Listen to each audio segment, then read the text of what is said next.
Okay, today we've got an iPad Air that is got some damage to the home button connector on the board. And I've done this repair once before and found that it's more difficult to source the connector than it is to actually do the repair. So I'm going to show you a trick that you can use to solve this problem and get the iPad Air back on the road. So let's just confirm that we've got a iPad Air that turns on with a power button, and it should also turn on with a home button, but we get no response out of the home button. So we definitely have a home button problem. So let's open it up and take a look at that connector.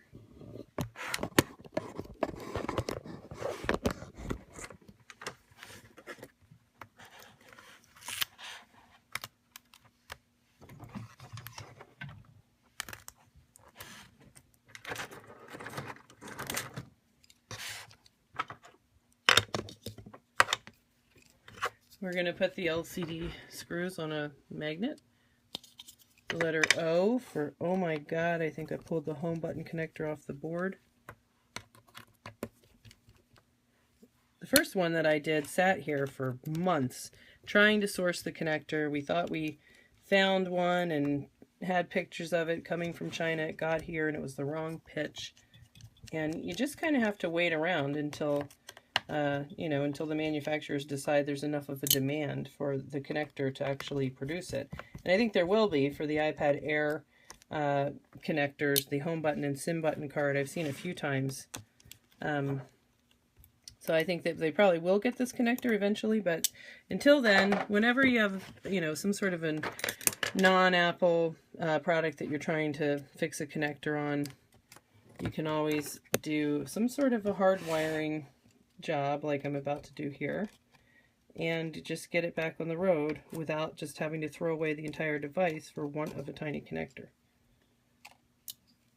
It's a little bit of a challenge though, because the on this flex, the actual pads of the flex are on the bottom side, and you have to kind of make this jumper attached to the bottom side of one thing and the top side of another, and that can be a challenge.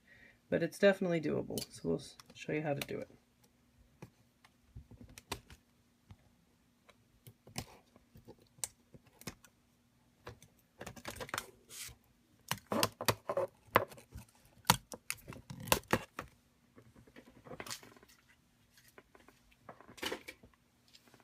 Alright, so I've got my screens off.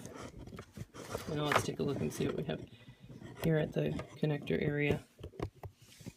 So this is the home button connector right here. And it does look like it's damaged.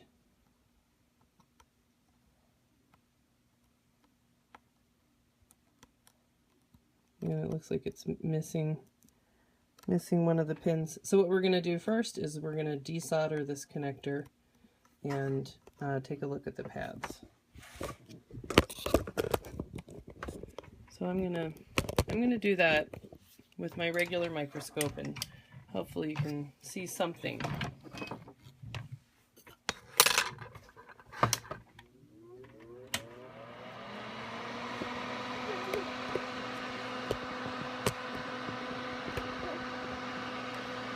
Alright, maybe we can work like that.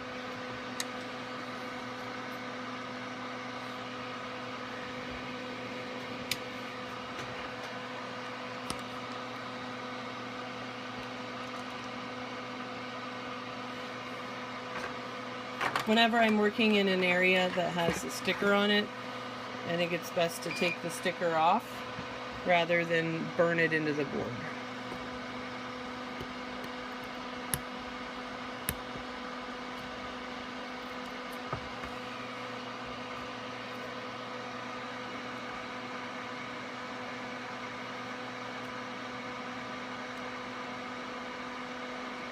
It's missing a pin, so there's really no way I can save it.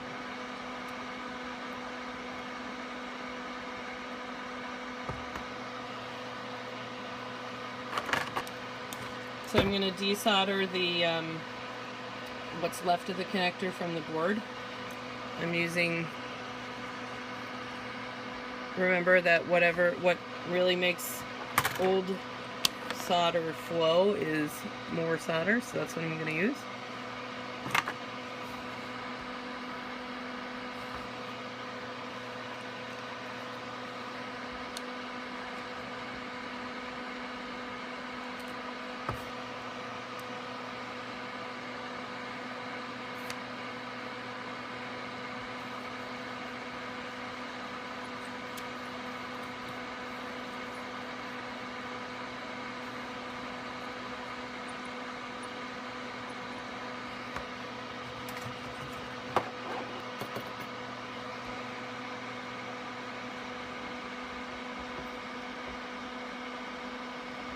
Cleaning it off.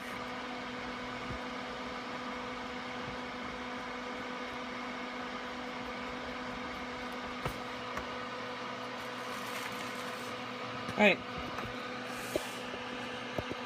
So that's ready to go. Now, what I remember from doing this before is that if you look up the actual function of the home button connector, it's pretty simple. So not every one of these pads is actually doing anything. So we don't really need to make a jumper for every single pad. So I'm going to take a look at the schematic and figure out exactly which ones are going somewhere, and then just make some jumpers for those. Okay, so here's the home flex that we'd like to now permanently install. So the native home flex attaches to the connector. Let's see if we can make it so you can see that. So it's meant to go slide into the connector like this. So what we're going to do is bend it over this way and try to connect a set of micro jumpers to connect those spots, to connect the pads to the connector itself, to hardwire it in place. Alright, so I'm able to look under the microscope here and line these things up. And I use just a single ply of regular old copper wick. So I think I'm going to get a piece of tape to hold this down and try to just do it right here.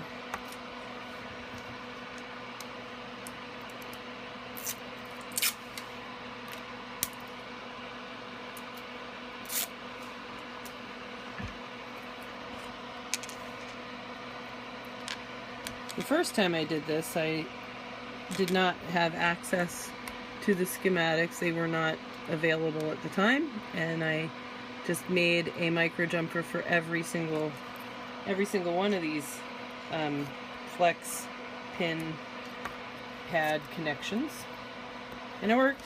But this hopefully will be a lot less work this time around. All right, the first one I know is number 1.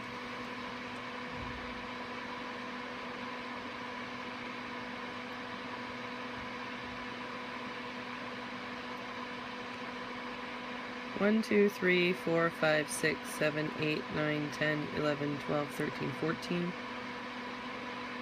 1, 2, 3, 4, 5, 6, 7, 8, 9, 10, 11, 12, 13, 14. Alright. So let's do number 1.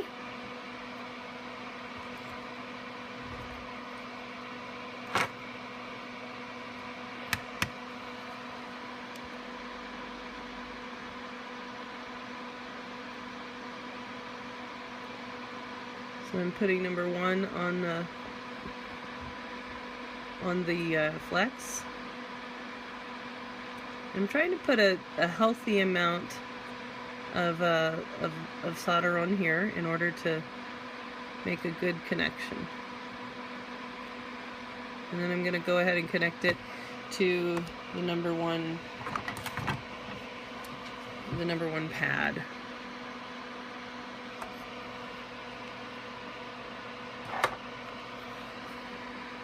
And it is a challenge to figure out, you know, wait, which one of these is number 1 and which one's number 15 or number 14.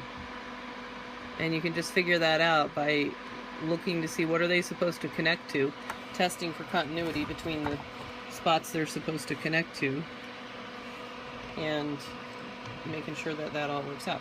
All right, so we need to do number 1, skipping number 2, and then we need to put a micro jumper on number 3.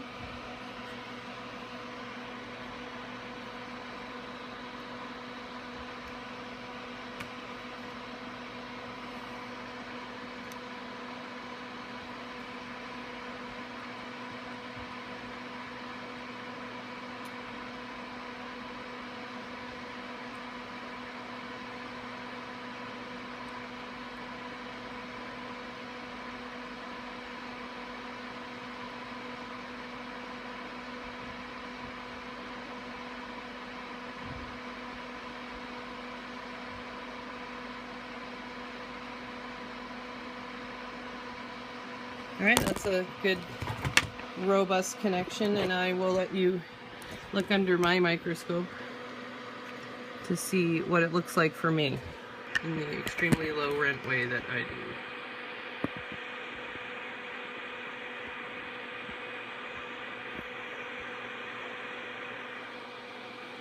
Alright, so I've done jumper number 1 to pad number 1 and jumper number 3 to pad number 3. Alright, so now we're just going to continue that along.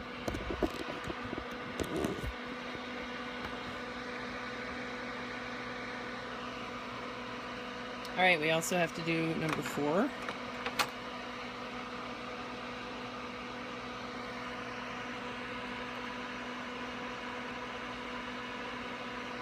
That's the only, part that's, slightly challenging, is to not get number 3 and number 4 connected. But this is pretty standard microsoldering, and this is a pretty straightforward job.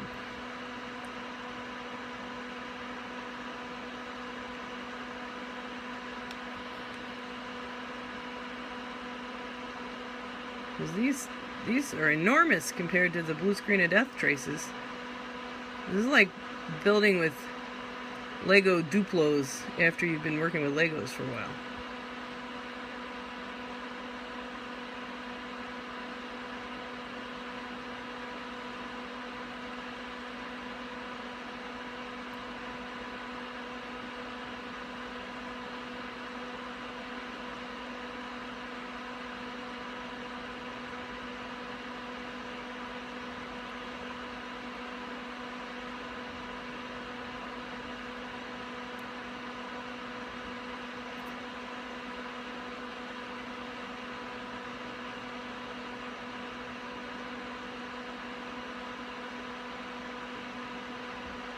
Okay, number 4, skip 5, 6, 7, 8, 9, 10, number 11.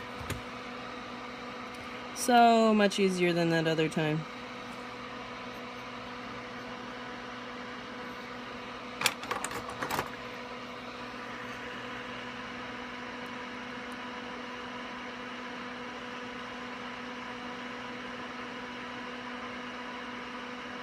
Alright, let's look at number 11.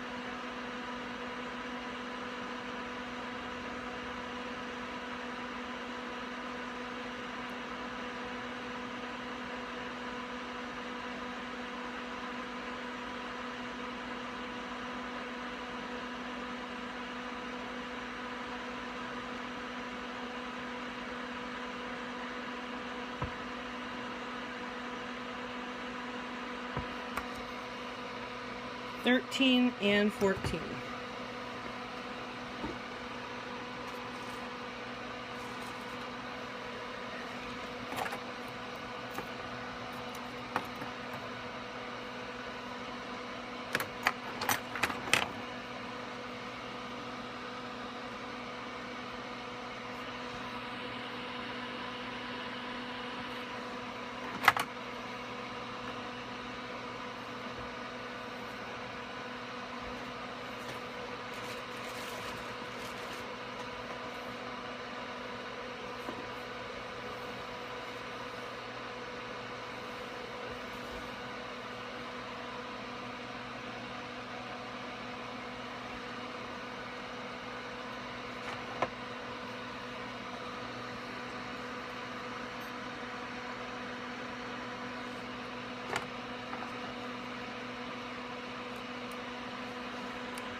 This is really where having the right equipment is key. If you were trying to do this with an iron that was too big, or you just kind of got into trouble with a big blob or something and you didn't have the right magnification and the right microscope, the right size tip, it would be very frustrating to do this. With the right tools, it's straightforward.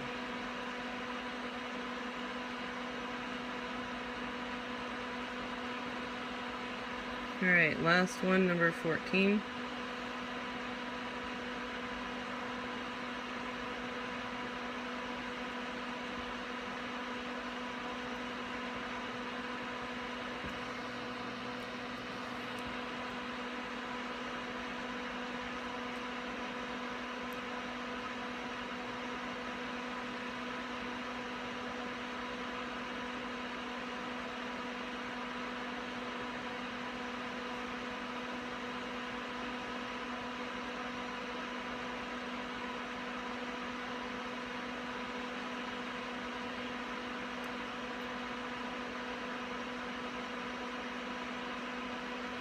Alright, let me clean that up and then you can take a look and see what that looks like.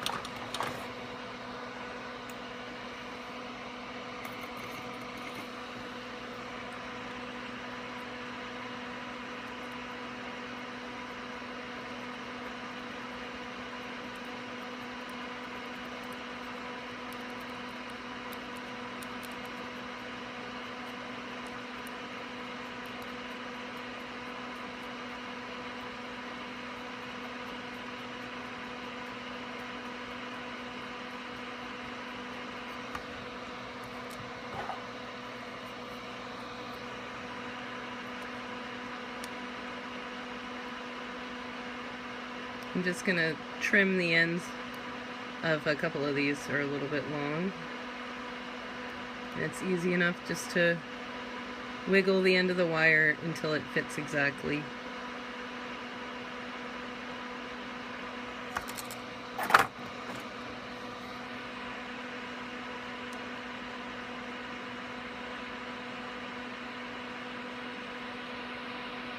I think it's funny, at the very beginning of this video I totally said to take off the sticker and I only took it off on one side. Because I'm an idiot.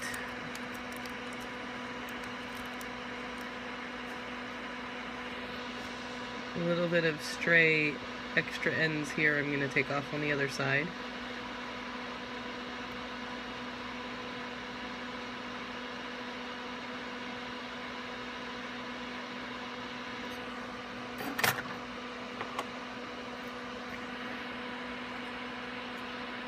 And there's a tiny bridge that I don't like.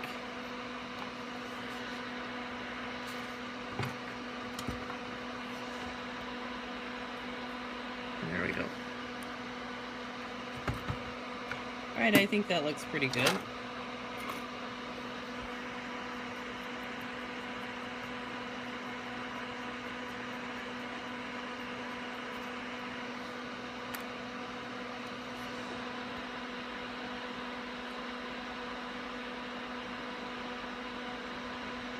Okay, so take a look.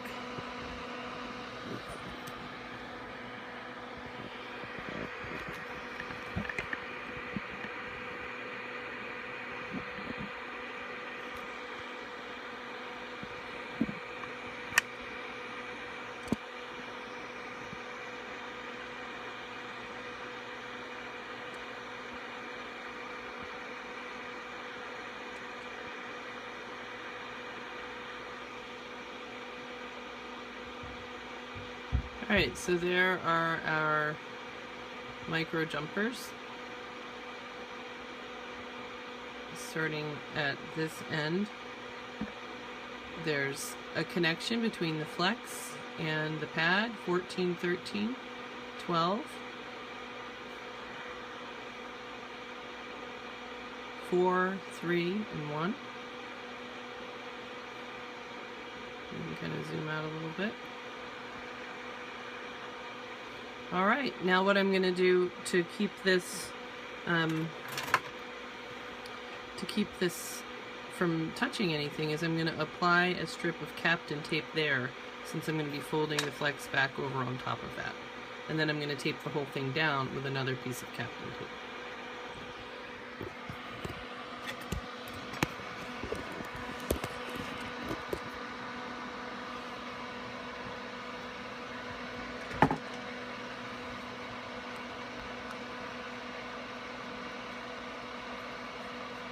And then we'll reassemble, give it a shot.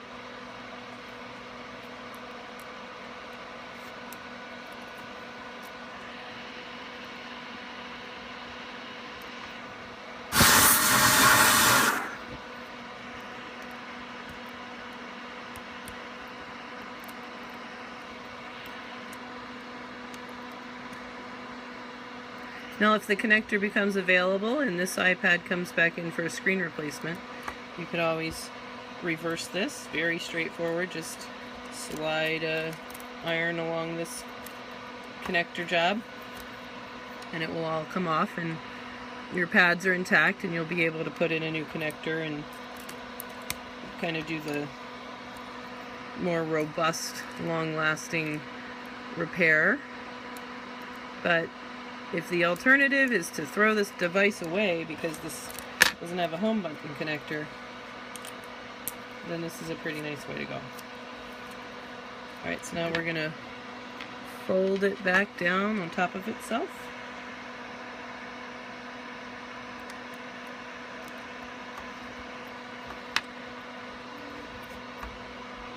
And tape it down permanently.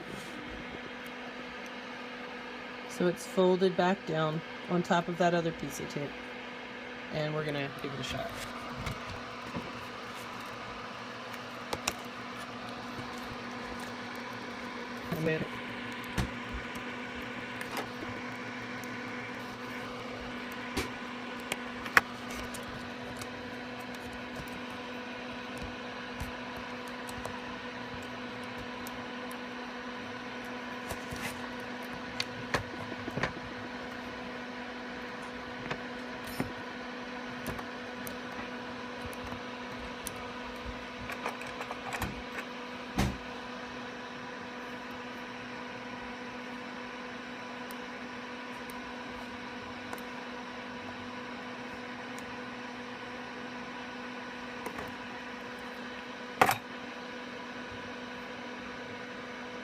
So I can see the Apple logo booting up.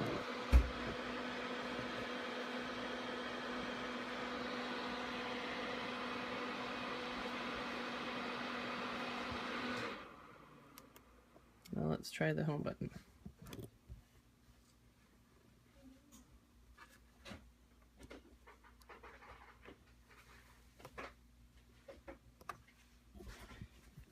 So that seems to be working now. So power off with the top power button. And then press the home button. Alright, so I had to switch out for one of my digitizers. The customer supplied digitizer wasn't functional. And that can happen a lot. iPad Air digitizers are kind of finicky. So let's give it a better test. Home button. seems to work. And then we can swipe. Try to guess where that is. And then we can move up a couple screens.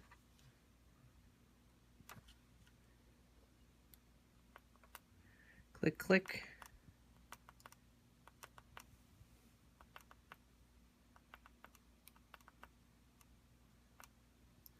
All right, so home button is working. All right, so that's the solution there. You can hardwire in a connector whenever you can't source it. Just hardwire the flex into the board and solve the problem and move on.